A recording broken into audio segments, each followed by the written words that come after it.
Talaga ako, look. Talaga sinabi niya yun na inaamin niya ang wala sa tunay na iglesia. Ayun, doon na, nakinig na ako, pinabaya ko lang dyan na nakinig na ako na ang daming natuwa, na-inspire sa mga sinabi ni Jari doon. Ang tunay na simbahan at saka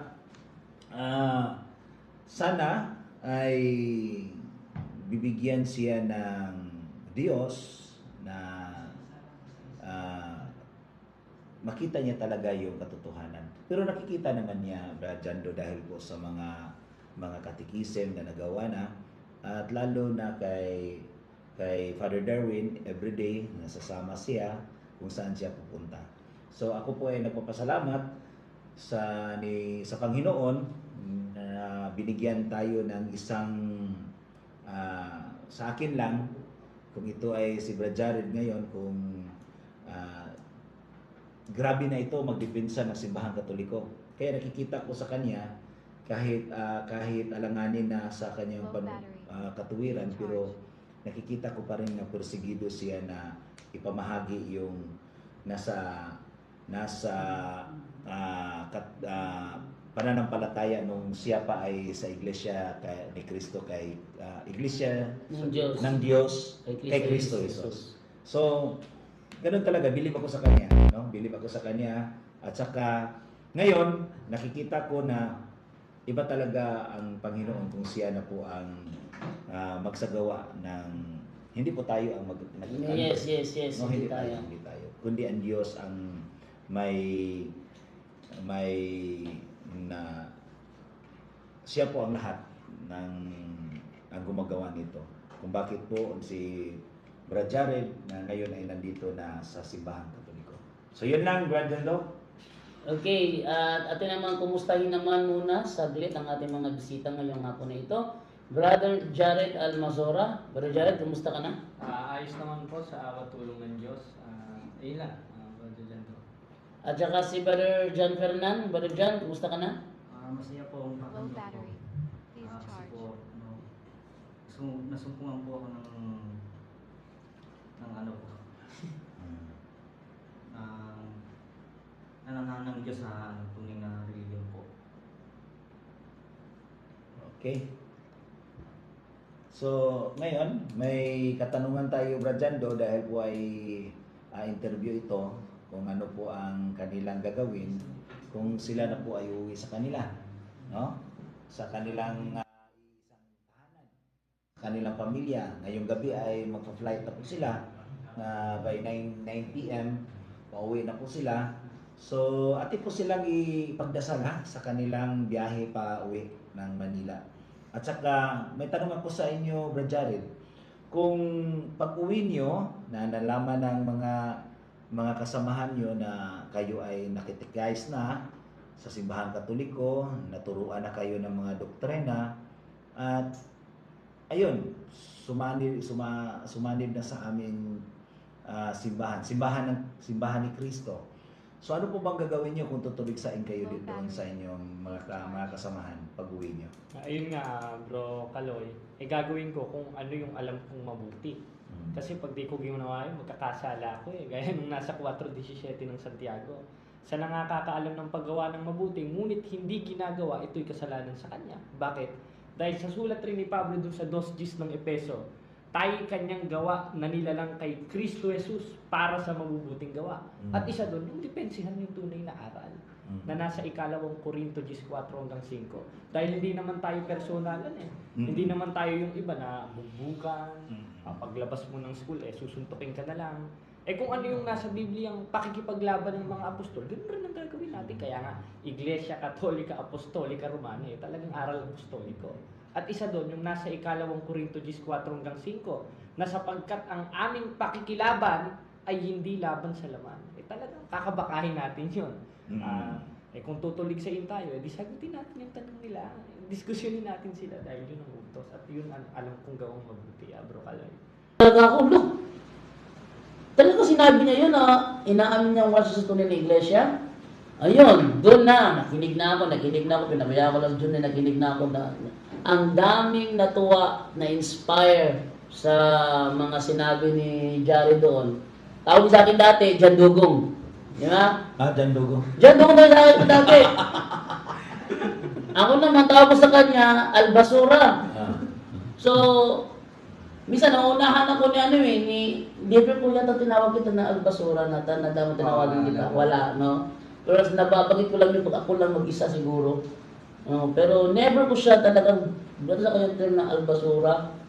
Kaya dahil doon, eto ngayon, ano yung, paano ka, ano mo ka sa amin kung paano ka kinontak ni Esel doon sa ano? Kasi kinukumpir mo si ni Esel kasi kung totoo ba yung mga sabi-sabi. Ano bro? Alin na? Yung kay Esel ba? Oo bro, kinokontak ako ni Bro SLTV noon. Katunayan, nandito yung bro sa ano sa cellphone ko, mga chat sa akin ni SLTV na, ano bro, ano nangyari sa'yo? Totoo ba na umanib ka na sa Iglesia Katolika? Tapos ang ginawa niya noon, pinopost niya yung mga old videos ko, tsaka yung mga recorded message ko na sinesend ko sa kanya, para yata may maipangaral siya dun sa live niya. Inilalabas niya na nang inilalabas. Tapos, para siguro kontrahin ko ulit yung Iglesia Katolika, ginagamit niya yung mga old videos ko. Bawal yun bro. Nung una, kahit sa batas ng tao, bawal yun. Kasi, may live eh. Oo. Tapos yung mga sinabi ko naman nun, hindi pa ako Iglesia Katolika, inilalabas. Kumbaga kasinungalingan na yun eh. Yun ang ano ko bro.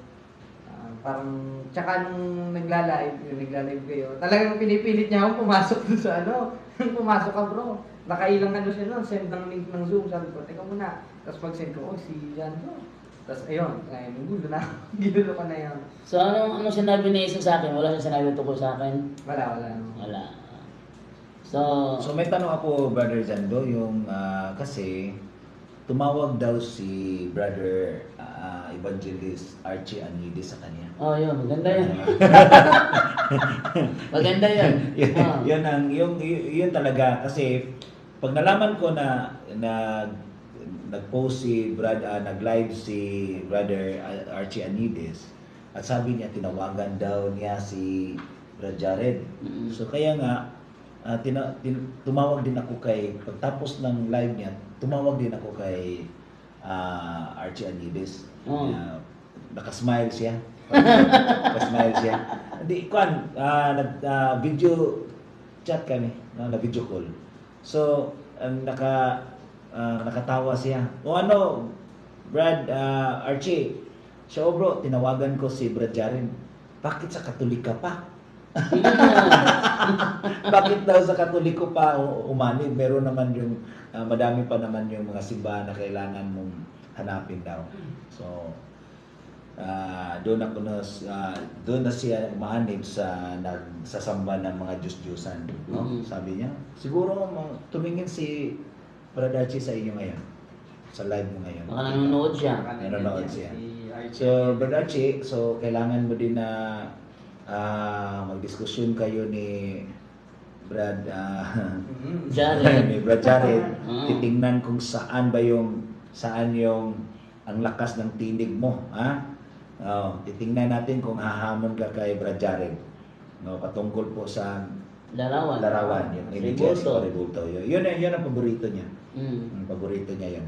So, nung kinausap ka ni Brad Archie, so ano bang sinabi niya sa'yo? Ano bang mga tanong niya sa'yo? Ako ang nagtanong nung bro kasi kasi napapanood ko yung mga video niya. Sabi ko, Brother Archie, tinatanggap mo ba na pag nagsimba ako, nag-congregate ng linggo sa demonyo daw. Sabi ko, yung linggo araw ba? Araw. Ngayon, babasa ako ng sitas dun sa 2:46 ng gawa. Ang nakalagay, at araw-araw silang nagsisipanatiling matibay at nagkakaisa sa templo. Ibig sabihin, yung mga apostol at yung mga first century Christian, nagko-congregate sila araw-araw eh. Sabi ko, pag sinabi bang araw-araw, kasama ba linggo doon? Sabi ko, teka muna brother, sa Hebrew kasi, hindi ko tinatanong ng Hebrew. Tinatanong ko sa'yo, yung talatang tinanong ko, binasa ko. Ayan, Sa 2:46 na Ayan, Archie, so palpal ka na ngayon. Tawa ka. Sabi ko, dun ba sa 2:46 ng gawa? Pag sinabi bang araw-araw, kasama ba linggo doon? Sabi, teka muna brother, hindi ganyan. Sumagot ka. Dun sa pinatay ko na. Kasi yun, nag-post. Nagulat ako, nag-post sa Facebook. Sa Facebook. Yun. So, Brother Archie, hinahinay ka lang, ha? may bago na mga makakatunggali na sa'yo ngayon. Nagaling pa ng ibang religion, no? Oo. Hindi na kami. So, si Brad Jaren na ngayon ay naintindihan na niya yung mga mga teaching about the Catholic Church, no? Kaya Archie, Brother Archie, hinahinay ka na May request daw? aral, no? Ano, nag-request yan? May nag-request na papasok? Ganun ba? Matalino pa sa'yo. Ito, siguro, si Archie matalino yan. Iba kasi yung ano eh. Hindi, matalino talaga si Archie. Oo. Matalino sa negative side. Kaya marami po ang parang nasaktan at parang ding nang bumalik siguro bumalik Jared kasi Katoliko ka noon, no? Katoliko ka noon at saka nagiging MCGI. So, Jared, sino po bang natuwa nang ikaw ay bumalik sa simbahan Katoliko? Para sa iyo. Unang-una yung mga magulang ko. Kasi ano sila eh, Catholic talaga sila bro eh. Hindi sila nag-umanib sa yung paniniwala mo noon. Hindi bro, talagang matibay sila sa pananampalataya. Paniwalaan ko ba Soriano, bakla naman yan. Tapos, ayun, nung nag-INC ako, pinapakit. Kasi, Naging INC nung INC rin ako bro, na ano ako nung 13 years old ako. Na ano ako noon, tapos, naging kalihim rin ako doon, tapos, ayun, sinasama ko ng mga manggagawa, kaya after pagsamba, tapos pag minsan walang pagsamba, nandun ako sa parang kumbento, sa Catholic kumbento. Nandun ako sa mga manggagawa. Kumbaga, ayun, papaturo ko. Ang tinuro sa akin mga sitas, D6 ng Roma. Ito, D6, 18 ng Mateo, tapos 8:40 naman. Wala namang klarong pagpapaliwanag. Doon ako nagtaka noon hanggang sa nakapakinig ako kay Soriano. Sabi ko, akala ko yun rin ang tama, si Soriano. Kasi talagang magaling magsasalita eh. Hindi rin ako nakinig kay Pablo. Dapat pala kay Pablo ako nakinig, hindi kay Soriano. Kasi ang sabi ni Pablo doon sa D6, 18 ng Roma, sapagkat ang mga gayon hindi naglilingkod sa Kristong Panginoon, kundi sa kanilang sariling tiyan, sa pamamagitan ng kanilang mabuting pananalita. Soriano. Mainam na talumpati, Soriano rin. Ay dinadaya ang puso ng mga walang mali. At isa na ako sa nadaya noon. Dapat pala nakinig na ako kay Pablo noon, hindi kay Soriano. Kaya na-modus rin ako. Etong kaibigan ko. So, si Bert Fernand, so nakasama mo ito sa INC din? Hindi po. Nakasabay kayo, hindi kayo nakasabay. Pero nakasama ko yun sa MCGI. O nagiging CGI din siya? Kumuha rin siya bro ng tungkulin. Ano ko yung tungkulin? Yung Gcos po? Yung Gcos. Kumbaga sa INC scan. Ganun ba? Tapos yun, nagjo-duty kami sa Apalit, Pampanga noon. Minsan, ano pa namin si Daniel Rason eh. Kasi sobrang panatiko namin noon bro kay Daniel Rason. Grabe, no? Tapos, ang nangyari no, nakita namin yung mga maling turo. Kasi ang tunay nga naman na mga ngaral sa 3:15 ng unang Pedro, yung karampatang pagsamba mo kay Kristo, handa ka dapat sa pagsagot. Sabi ko, kala ko ba sugo ng Diyos to, hindi naman nagpapatanong. Ang ginawa namin, ang ginawa namin, umalis na kami. Tapos yun, siniraan kami. Character assassination yung ginawa namin, sa amin eh. Unang-una, yung mama mo kinontak, di ba? Huwag ka dyan sumama kay Jared, masamang tao kaya. Napakaitim ng budi. Sabi ng isang panatik kong bakla yun eh. Shirley. Ayun. Sabi na. Hindi ko sana mabanggit eh. Sabi na, ang panatik ko na yun. Tapos, yun, sabi, wag daw ako lumapit sa kanya. Nagalit yung nanay niya, pinagbawalan kaming magkita. Tapos pinababalik pa kami sa MCG Acres. Hanggang, ayun, nagpasyahan namin yung mag-congregate. Kumbaga nangahas ako nung bro maging guro eh. Kaya sila JB, baka nanonood, si Erin, si Ren, at yung mga iba pang tinuturuan ko dyan. Ba't na kayo dito sa sa Iglesia Katolika? Alam nyo naman ako, kilala nyo naman ako eh. Pag alam kong totoo, doon ako dahil sinusunod ko si Apostolo Pablo, 12:9 ng Roma, kayo na lang hindi nakikinig eh. Makinig kayo. wala namang mawawala sa inyo kung magsusuri kayo. Nasa 4:1 naman ang unang 1 yun eh. Kaya kung talagang, kailangan aral apostoliko tayo. Binabasa pa yung 4:6 ng unang Korinto. E di kung aral apostoliko kayo, pakinggan nyo si Apostol 1 sa 4:1 ng unang 1 at 12:9 ng Roma. Kaya pag may nakita kayong mabuti't liwanag, umanib kayo gaya ng ginawa ko. At dun ko nakita yung sa Iglesia Katolika. Wow. Yun, Kaya kung magagalit kayo sa akin, ano nang pakialam ko sa inyo? Basta kayo, magsuri kayo. Wala namang mawawala sa inyo, lalo ka na JB Garobo. Alam ko, nandiyan ka, nagre-record. Yan, nanonood, record mo, pwede naman. Basta magsuri ka lang, kapatid na JB. Kilala niyo ako, pati ikaw, bro Ren. Minumura mo na ako ngayon. Kayo rin, bro Ering. At yung mga kasama ko Sino yung kasama mo dito? Yung si bro Ering. minumura ka na ngayon. Minura rin ako noon, eh. Ang dami rin nilang mga sinabi sa akin, anib ko dyan sa kultoli ko, tapos kinat pa yung GF ko. Anyari, yung umanib sa kultolik, sabi ko, kayang bang tindigan yan? Wala na, hindi na nagsalita. Kaya, hindi siya lalaban sa'yo. hindi bro, hindi naman lalaban eh. Katulayan kanina sa GC inaatake. Saan ka mababasa yung Iglesia Katolika letra por letra? Kung ang hanap mo letra por letra, huwag ka na mag-brief. Kasi pag i-switch mo dun sa ang dating Biblia, di ba, yung gaya ng ginagawa ng Soriano, maglakay ka ng brief, wala namang lalabas na brief eh.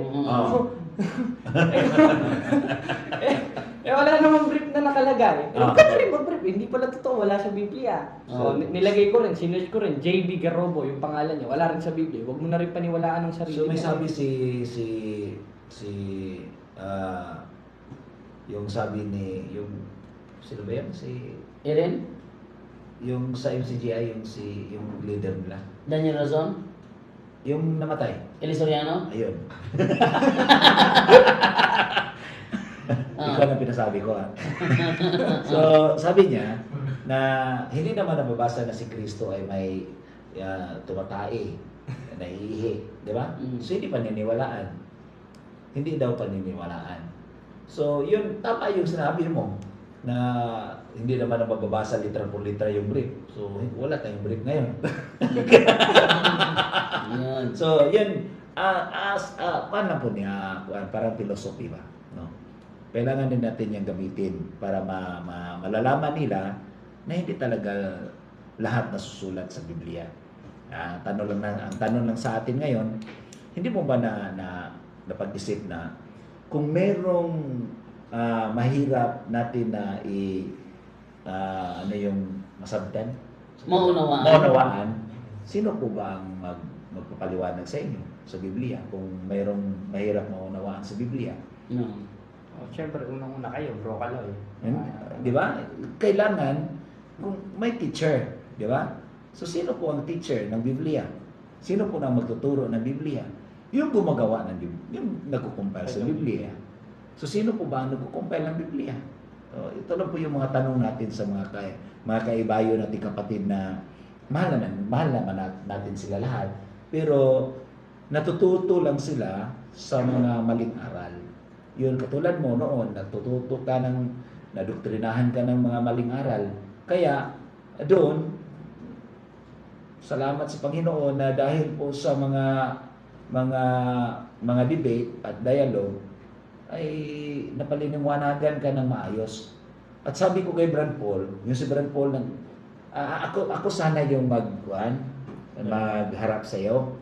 Pero ang problema, sinabi ko kay Brad Jando na, Brad Jando, bulol ako sa Tagalog, no?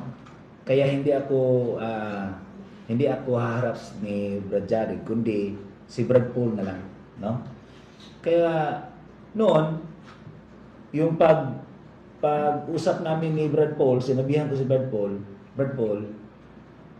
kailangan mo yan na palaging magsapaw yan pag masasalita ka. Kailangan mong ipatigilin mo siya kung magtatanong ka, magsasalita ka, kailangan patitigilin mo siya. Palagi niya nagsasapaw siya. So, ganun ba bro? O nakita ko yan sa nag-research ako sa mga debate mo, no? So, ganun ba? Kaya, napansin mo si Brad Paul, parang objection moderator. Diba? Ganun si Brad Paul. Tapos, hinasali mo pa yung isa. Si Eric. So, Eric, binigyan mo pa ng microphone. Kaya, si Brad Paul, sinabi parang strong si Brad Paul. Kaya, pinagalitan pa yung minsan dahil sinigay mo. Well, hindi ka kasali dito. Huwag kang magsanda, bumaba ka. Kaya ganito yung na-feel ni Brad Paul kasi parang nabigyan ko siya ng clue ba kung paano ka maitira niya. Kasi parang hindi na formal pag mag-dialog kayo, dialogo, pero palagi ka magsasapaw, no? Hindi maintindihan sa iba. Yung nakita ko sa isang Muslim, no? Di ba? Parang gulo eh. Magulo yung diskusyon pag ikaw ay magsasapaw. Kaya may rules. Kailangan na makinig tayo. Kaya ito na ngayon, talagang professional na talaga si Brad Jared ngayon. Bantay lang kayo mga Brad Archie. Hintay lang kayo kay Brad Jared, ha? Talagang papuntahin namin dito pag gusto mo, no? Kung sino man naharap ni Brad Jared, kahit taga Cebu ka pa, basta dito lang sa Tagbilaran, no? Basta dito lang sa Tagbilaran. Kaya yung mga kuan din, at nasarapan ako doon sa interview ni Brad Jared yung gabi na si Brad EJ na parang nagli-lecture sa'yo, parang nagba-Bible study si Brad. Yung tapos ng dialogo, pumunta si Brad EJ dito. Mga 12 o'clock na yata yun. Nag-lecture si Brad EJ sa kanya. Tapos, doon na, parang nag-invite siya ng isang SDA. Kayo mga SDA, punta kayo dito para malaman mo yung katotohanan. Di ba? So, ngayon, ito naman si Brad, paano po ba nadala mo ito Awit si... lang muna, sige. Meron kasing message dito from Ronald Redondo Regidor. Usana na, totoo talaga yan kay Jared Almazora. Baka nag-fishing lang yan at kumukuha ng mga ebidensya. Sorry ha, matalino kasi at smart na bata. Anong sabi mo doon, bro? Ay, hindi totoo yan, bro. Dito na ako mamamatay sa Catholic Church, bro. Pangako ko sa Diyos yan. Wow. Eh di pag lumabas ako, di ma-impyerno ako. Kasi nangako ka sa Diyos, di ba? Nangako ako sa Diyos. At hindi lang sa Diyos, pati sa Espiritu Santo. Wow. Tsaka dito na ako mamamatay, kapatid, na nag-comment. Hindi ako gaya ni Denmar Santiago, yung ano ba yun, duling ba yun? Ayun, yung Denmar Santiago na ngayong ST. Hindi ako gagaya kay Denmar, mga kapatid. Dito ako magpapatuloy, gaya nung sabi ni Apostol Pablo sa 2:12 ng Pilipos, lubusin ninyo ang gawain ng inyong sariling pagkaligtas. Yung mga protestante, yun na yung kasabi, lubusin. Wala ka naman sa tunay na iglesia eh. Yung kausap dyan yung tunay na iglesia eh. Therefore, lulubusin mo yan dun sa tunay na iglesia tinatag ni Kristo. At yun ang iglesia katolika. Hindi dating daan, hindi INC at hindi yung mga ibang Christian denomination. Kaya yung nagtanong na, fishing? No, baka nag-fishing Nag-fishing talaga. Kuha ng impormasyon. Oo. Hindi sana, di na ako lumuhod sa hindi na ako hindi na ako nag-grocery, di na rin ako nag-umpisa nag-fishing ako. Buo yun, kapatid. Ano yun, maski mga parents ko naman, mga sila, mga Catholic. Tsaka buo na loob ko, bro. Pangako sa Diyos yun. Dito na ako mamamatay sa Iglesia Katolika. Okay, bato yung bagkaloy. Ito naman si Brad Jared. Ano po bang